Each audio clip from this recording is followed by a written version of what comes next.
Is this working? It is working. We have a desk today. I feel like I need a desk so I can be more on top of what it is that I'm saying. Not that I'm saying anything that I need to be too on top of. I don't know. But I still like the desk. Anyway, body image. I know it is a cheesy cliche topic, and maybe you're thinking, I know, Teresa, I know I need to love the way that I look regardless of my size, shape, weight, cellulite, blah, blah, blah, blah, blah. No. I really do not think that I can convince you to like or love the way that you look. Maybe you're going through a time in your life where liking or loving the way that you look is just completely off of the table. I think we've all gone through those times where we look at ourselves in the mirror and we just think, not cute. Or maybe you're somebody struggling with body dysmorphia. So every time you look in the mirror, your body is literally creating an unattractive version of yourself. How could you possibly like the way that you look if your brain is creating what you believe to be an unattractive version of yourself? So I'm not going to try and convince you to love or even like the way that you look. Obsession with what you look like in the first place and hyperfixating on what you look like will just further perpetuate body image issues, further perpetuate disordered eating, or might cause those things to arise altogether if you do not already struggle with those things. So again, and I'm going to say this again and again, I am not going to convince you that you need to like what it is that you look like. Rather, I want to encourage you to redirect your focus away from vanity and away from what you look like and toward something that is actually worth your while. That is the theme. That is the motif of this first series. Binge eating is a false adventure, right? Moving away from the adventures of obsessive thoughts about food, our body, and away toward something that is actually worth our while. And of course, I don't mean that you can't do your makeup in the morning and want to look good and want to wear an outfit that you love. No, of course. But the hyper fixating, the inability to not look at your reflection every time you pass it in a strip mall, every time you pass it in a mirror, every time you pass it, wherever you see your reflection in the car door, wherever it is, that inability to look away, you just have to know, is my stomach flat today or am I bloated? You don't have to look. You can feel if you're bloated.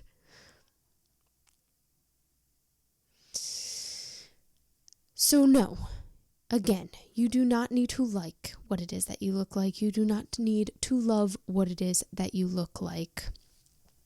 I am not going to convince you of that. But what I am going to try to convince you of is that despite the way that you look, it is your duty to will your own good. Let me say that again. Despite the way that you look, it is your duty to will your own good. I think some of us who are uncomfortable in our bodies, who do not like the way that we look, we will destroy ourselves before other people have the chance to. We don't like the way that we look, and we will therefore destroy ourselves. We preemptively self-sabotage as a tactic to ensure that we are not surprised or caught off guard if somebody comes along who notices the parts of us that we find unattractive, who notices those parts and call us out because of them. I think some of us go around destroying ourselves to beat people to the punch. Let me further explain. You probably get my point, but let me further explain. We might walk around timid, not confident, afraid of what it is that other people will think of us. We will walk around telling ourselves, I'm not cute, just in case somebody sees our insecurities and calls us out because of them. To ourselves, we think that our insecurities are on display for all of the world to see. We think that they are magnified, and we think that one day somebody is going to come along with those words of destruction, ridicule, judgment, disparagement. And because of that fear, and to avoid the pain it might cause if somebody does come along and tell us that we're not cute, if somebody does come along and call us out for our insecurities, to avoid that pain, we just destroy ourselves first. If the damage is already done by ourselves, it won't hurt if it's coming from somebody else. No one's going to knock you off a high horse just to face plant and eat some dirt if you're just living your life crawling along the floor. No one can knock you down if you're already on the floor. It's almost like premeditatio malorum. Premeditatio malorum is a Stoic practice of meditating upon potential evils. The Stoics also practice something called amor fati, or love of fate. And in both of these circumstances, it's kind of like preparing for the worst or not expecting good things to come. Therefore, if bad things come, it's what you expected. No harm. And premeditatio malorum, meditating upon potential evils, so that if those evils do come or if bad times do come, we've already meditated upon it. You've already thought about how you would react. You're not going to be rocked to the core. You're going to continue to carry on, say if you lose a loved one or if something terrible happens. I think these can be good to a certain degree, but I was also listening to a podcast earlier and they weren't directly talking about Stoicism, but they were talking about this, let's not expect the best because we don't want to be super bummed. We don't want to be knocked off a high horse. I know a high horse typically more means, you have pride or something, but not wanting to be knocked off this place of goodness, this cloud nine, so to speak. They were saying it can be numbing to not react at all to something because you were expecting the worst in the first place. It can be numbing. It means that you're not here to experience all the highs and lows of life and all the emotions that come with it. And again, to a certain extent, you do want to be able to carry on if bad things happen. You don't want it to completely knock you to the floor. But the problem with taking this a step further, walking around convincing ourselves that we're unattractive and that we're no good so that we're not rocked to the core if our biggest fear comes to fruition and somebody tells us that we're not cute, if somebody rejects us. The problem with this is you're not just beating people to the punch, you're punching yourself. And beyond that, you're allowing other people to hold your identity. Right? Identity, how you view yourself. You are viewing yourself from the perspective of walking around thinking what it is that other people could possibly, not even what it is that they're actually thinking about you. You're just walking around thinking about what it is that other people are possibly thinking about you, possibly thinking, and that possibility is dictating how you act. You're not wearing the outfit that you love because you're afraid of what it is that other people will think. You're not carrying yourself with dignity. You're not doing the thing that you want to do because you think somebody's going to come along and say, "Girl, why are you doing that? You're not even cute."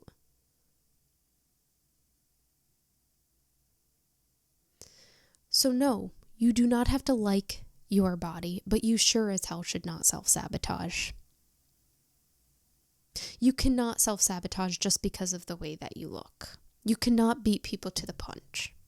It is your duty to will your own good despite the circumstances, despite the way that you look.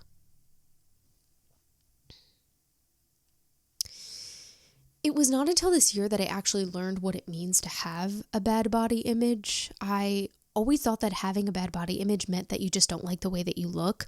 But I was listening to this therapist who also has a YouTube channel. It's a beautiful corner of the world. I'm going to link it in the description. She beautifully dictates the crazy, confusing, multifaceted, connected, happening all at once thoughts in regard to food, body image, those obsessive thoughts, and she extracts them and puts them into words, and you hear them and you'll think, that's exactly what I was thinking. Anyway, her name is Rachel Wrigley, and I learned from her that bad body image doesn't mean not liking the way that you look. It means not liking the way that you look, and because of that, not living your life, not doing the things that you love to do, not meeting with friends, not calling those family members. For a really long time, I felt like I couldn't have moments of joy, laughter, happiness, etc. because I no longer looked the way that I once did. I felt obligated to stay in a place of depression, self-hatred, self-sabotage, because how could I possibly be happy while being overweight? And beyond that, what would it mean about myself if I let myself be fulfilled and I didn't look my best?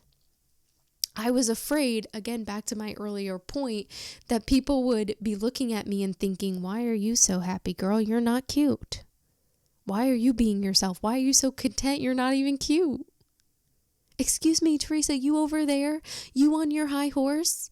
Get down, go in your room, shut the door, turn the lights off, drown yourself in food, doom scrolling, endless hours of YouTube. You go hide away. You're not even cute. I just watched people on YouTube living their lives because I was just way too afraid of mine. Granted, I'm grateful that these were, those typical lovely influencers with the seemingly perfect life, the perfect husband, the perfect wife. Their house is completely made of neutrals. There's not a splotch of color in the place. But I'm grateful because they at least had some, from the outside, modicum of order and of living their lives and of putting themselves out there, regardless of what it is that people thought of them. And to a degree, it was inspiring. So I'm grateful that while I was doom scrolling and while my eyes were burning out of my head after crying and watching blue light for 25,000 hours, at least I was watching people that relatively had their life together and they were giving me some modicum of inspiration. But I just sat there thinking, well, I'll live my life when I'm skinnier. If I'm skinny and flawless, doing something that is scary, doing something that draws me out of my comfort zone, doing something that puts me on a pedestal to possibly be judged, if I'm doing that when I'm skinny and flawless, people might follow up their thoughts of judgment thinking, well, that girl, she's ridiculous. She looks like an idiot, but at least she's pretty. I will live my life when I'm skinny. I will put myself out there when I'm skinny. Actually, I'm going to check.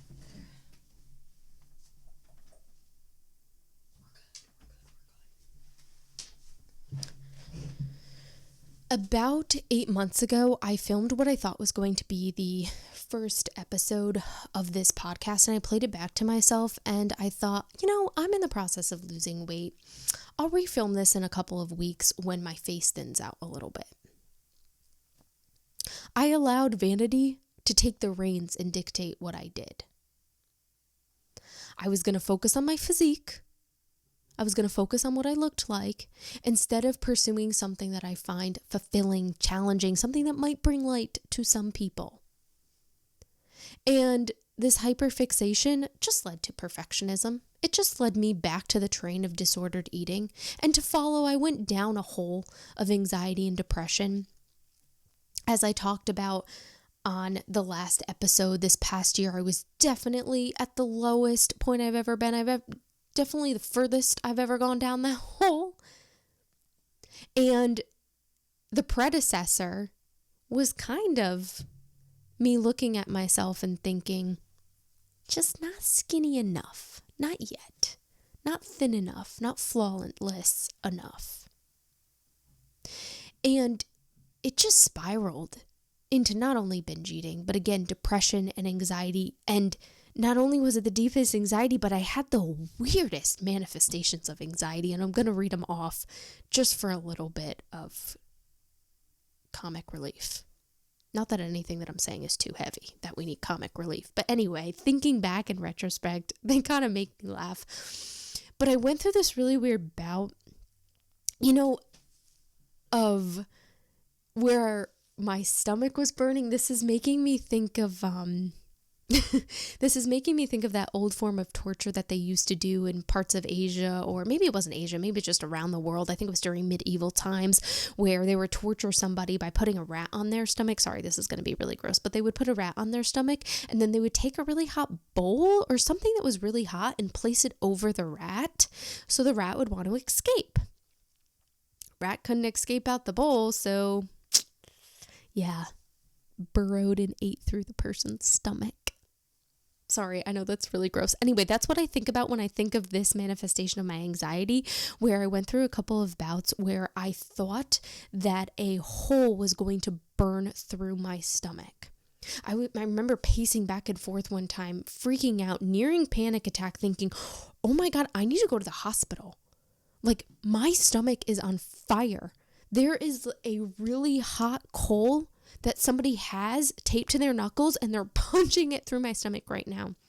And I went through that for a couple of weeks until I forgot about that form of anxiety. And then, of course, I went through bouts of shortness of breath where I absolutely convinced myself I had to have some form of cancer, because shortness of breath has to be associated with some form of cancer. Actually, it is associated with several. We're not going to talk about that. This is not WebMD, but I too remember hearing Rachel Wrigley talk about this, and I think it probably has to do with people that have obsessive thoughts, but this obsessive thought of, oh my God, I don't know how to breathe.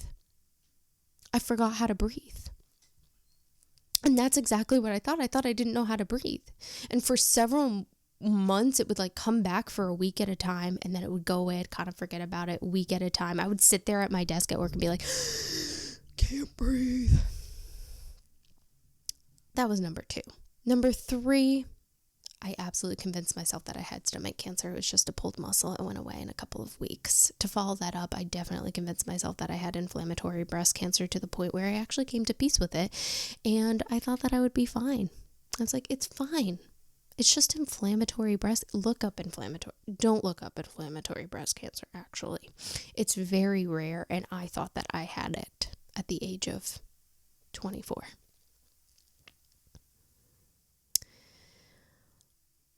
All the while, too, of course, continuing to ride the waves of binge eating. But you guys, I was so hungry.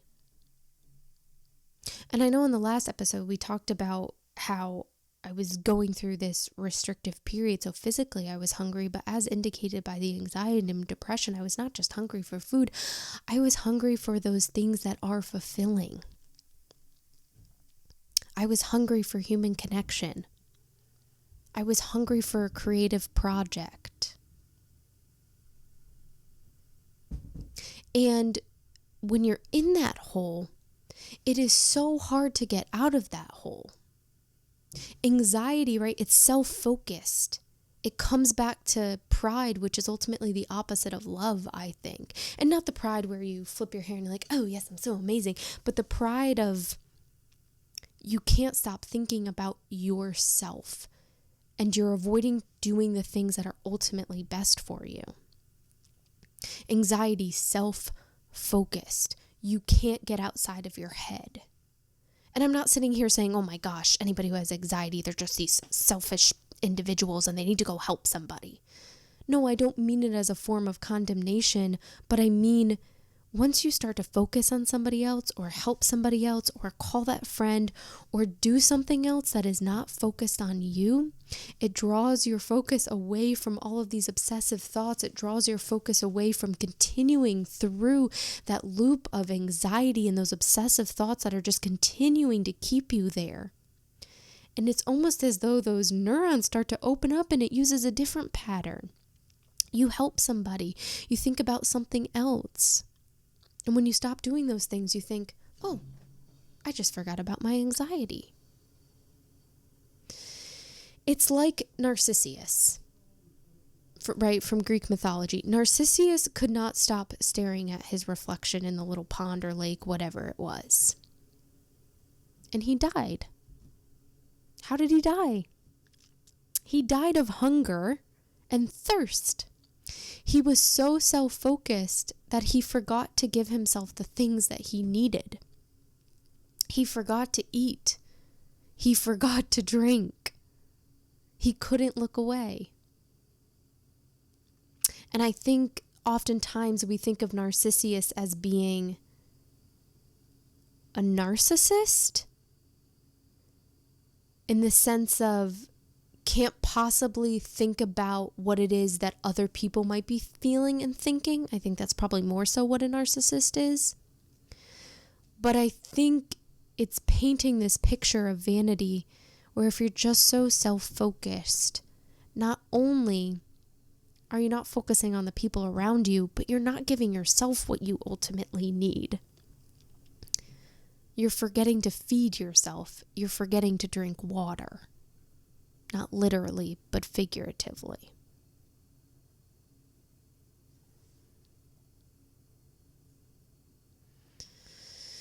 A little bit of an aside that's going to tie this all back together to body image. We're almost done, you guys. But if you've ever looked up, why am I binge eating? How to stop binge eating? Why is my loved one binge eating? You've probably seen the cycle of binge eating where up one side it'll say restriction, down the other side, or rather plummeting down the other side by way of binge eating. And then at the bottom it might say purging if you're struggling with different forms of bulimia. But you've probably seen that cycle that I'm referring to.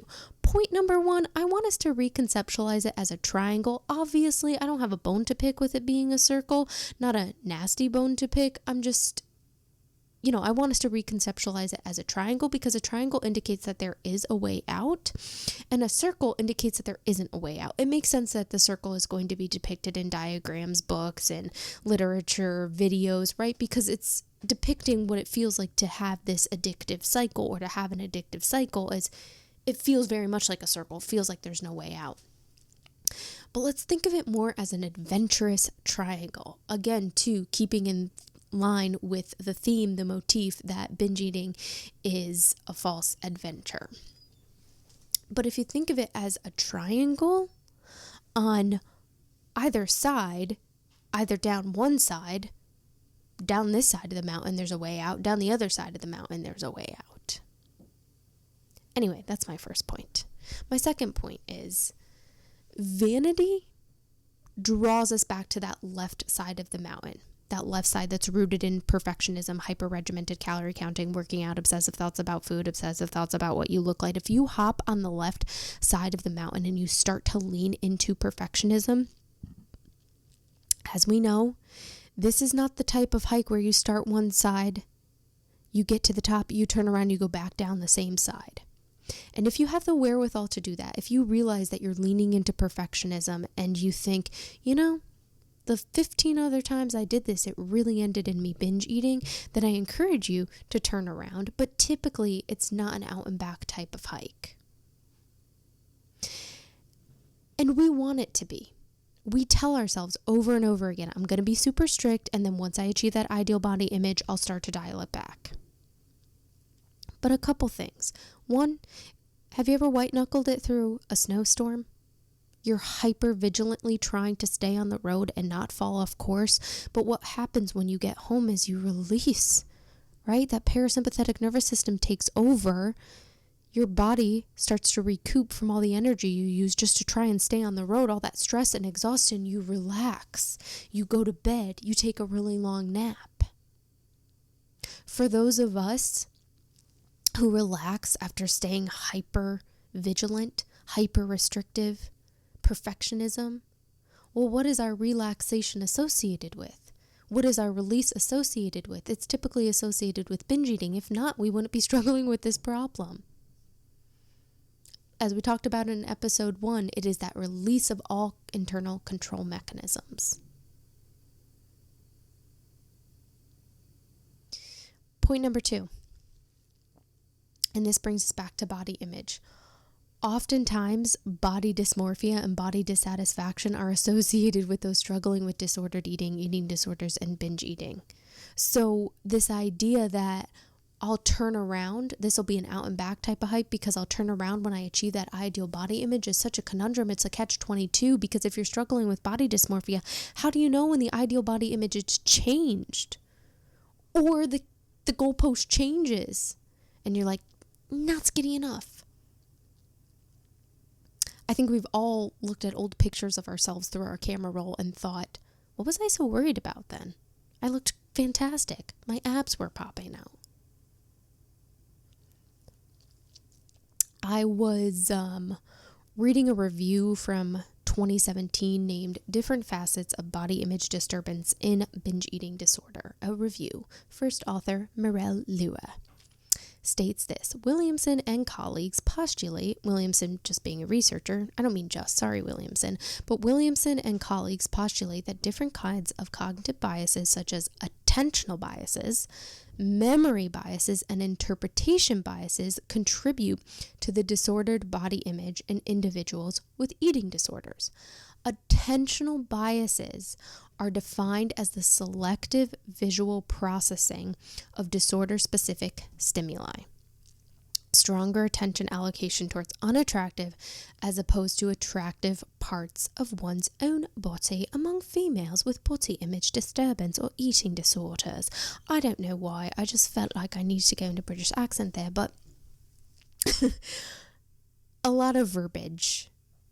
I think we've all been in health class and have seen those really somber, heart-wrenching videos about anorexia, and I just remember an image from health class of a tiny woman struggling with anorexia and her drawing herself in the mirror, and of course drawing herself much larger than she actually is. And what the researchers are suggesting is the reason somebody might do that, or what it is that the brain is doing to cause somebody to overestimate their size or to see themselves look in a different way, is attentional biases, hyperfixating on the parts of us that we find unattractive or the parts of those individuals that they find unattractive, and then going ahead and transposing that idea that they are unattractive altogether. For example, maybe the woman's looking in the mirror and she's looking at her thighs and she's noticing that they're bigger. Objectively, probably not that large of thighs, but proportionately to the rest of her body, larger than the rest of her body, and therefore in going ahead and looking at the large part of herself and figuring that she's large altogether. Hyperfixation or memory biases. I think sometimes it takes a long time for our brain to catch up with how it is that we actually look. For the longest time, I would hold up a pair of pants that were the size that I was when I was in high school, just because that's still the size that I've been for the longest period of my time. I still haven't been this large for a majority of my life. And so for a really long time, I would hold up those pants and be like, yeah, these are fit. And then I put them on and be like, oh no. It takes a while for your brain to catch up, or looking back at those old pictures in your camera roll thinking, well, I never realized how good I looked. Hyperfixating. Back to this point of hyperfixating. You guys, the next time you're in an art museum, get up really close to that painting without making the little ushers, the people in the little suits mad. Don't put your oily hands all over it. Just get up really close. Every single morning, we get up so close to the mirror to do our makeup. And then we go ahead and stand in the full-length mirror and we get ready for maybe an hour and a half trying to figure out what the heck to wear. Really close. We know every single blemish, every single pore, wrinkle, gray hair, baby hair. We know it all. Step away from that painting at the art museum. Step away from the mirror. You cannot whittle yourself down to the 2D version of yourself that you're looking at every time you do your makeup in the morning. The people who love us see ourselves 360 and beyond. They know our mannerisms, our disposition, our talents, our dance moves, our gifts, the things that make us laugh, the things that are not going to make us laugh. They know how we're going to react to something that you say. They know our smile. They know us 360 and beyond. And the next time somebody who you love walks in the room, notice what you think about them when you walk in the room. You're probably not thinking, oh my God, if they lost a little bit of weight, I'd probably judge, or I'd probably love them more. And if you are thinking that, maybe it's a reflection of how you view yourself, thinking, I will become more lovable, more likable if I could just lose more weight, if I could just look a little bit different. And maybe there's a family member who's overweight and you want them to lose weight, not for the sake of loving them more, but the sake of their health. But the people who love us see the whole of us. And we have to give that love to ourselves. We cannot put our identity back to the earlier point. We cannot put our identity in the potential thoughts of ridicule that we think the people that don't love us are having. We can't put our identity there because that keeps us inside. That keeps us not doing the things that we love. That keeps us going over and over again how it is that we look. We have to put our identity in somebody that we love. We have to view ourselves with love. We have to allow how it is that somebody loves us to dictate our actions. It's agape love.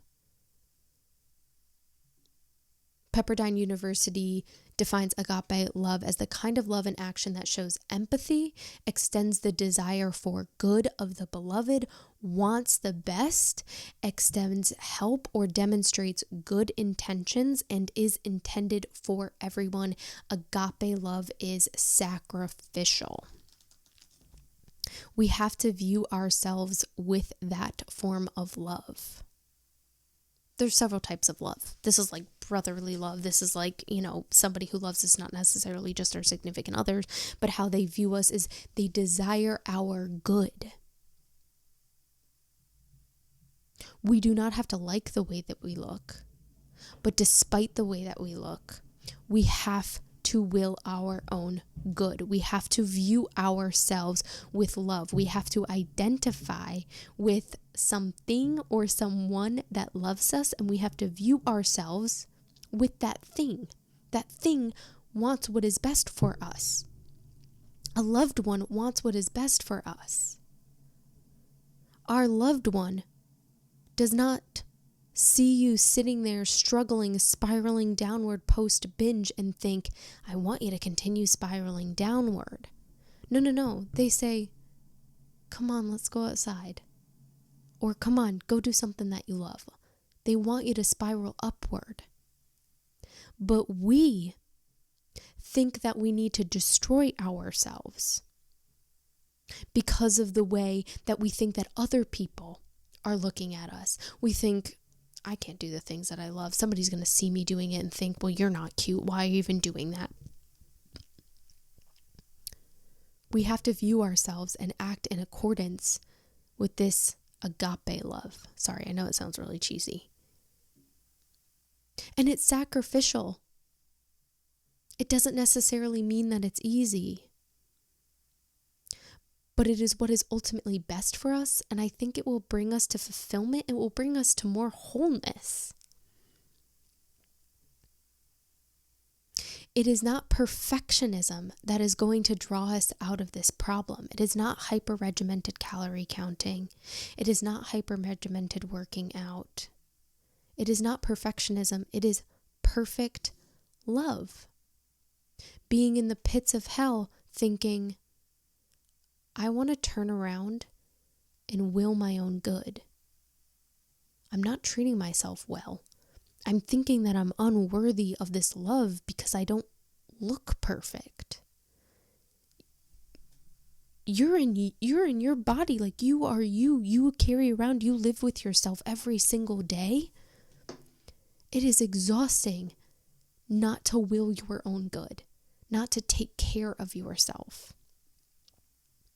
And this doesn't mean laziness in the form of I think sometimes self-care gets a bad rap because people are like, well, that means laziness. No, not really. Self-care might mean going to the gym for the sake of wanting to feel your best.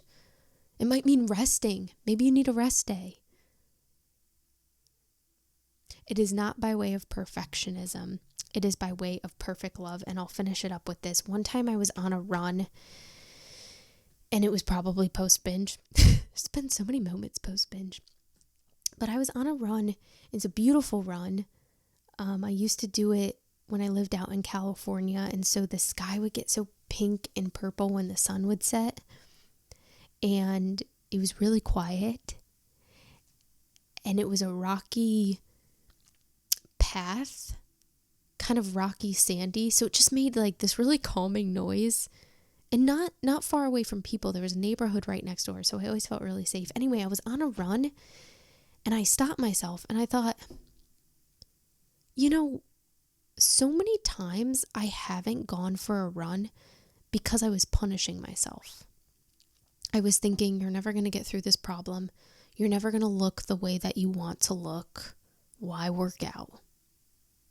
I was like, I've been depriving myself from things that are ultimately best for me.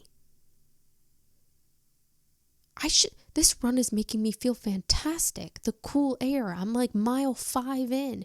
The endorphins are starting to go. And I was thinking, I've been depriving myself of this for the sake of perfectionism, because I'll never be able to maintain a perfectly regimented routine because I keep failing. I'll never get through this binge eating. I might as well not go for a run, for perfectionism.